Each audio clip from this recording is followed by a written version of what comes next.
சாதிவாரி மக்கள் தொகை கணக்கெடுப்பு குறித்து தமிழக அமைச்சரவையில் முடிவெடுக்க வேண்டும் என பாமக நிறுவனர் டாக்டர் ராமதாஸ் வலியுறுத்தியுள்ளார். திண்டிவனம் அருகே தைலாபுரம் தோட்டத்தில் செய்தியாளர்களுடன் பேசிய அவர், வன்னியர்களுக்கான இடஒதுக்கீட்டில் திமுகவின் துரோகத்தை மக்கள் மன்னிக்க மாட்டார்கள் என்று கூறினார். தகவல் பெறும் உரிமை பெறும் சட்டத்தின் கீழ் அரசு வெளியிட்ட தகவல்கள் திரிக்கப்பட்டவை என்று ராமதாஸ் குற்றம் சாட்டினார்.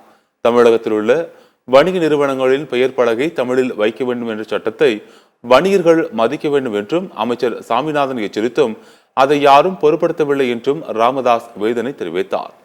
காவிரியில் தண்ணீர் திறக்கப்பட்டும் பாசனத்துக்கு என்று பாசன பகுதிகளுக்கு சென்று சேராததற்கு மணல் கொள்ளையே காரணம் என்று கூறிய ராமதாஸ், காவிரி ஆற்றில் மணல் குவாரிகளை மூட வேண்டும் என்றும் வலியுறுத்தினார்.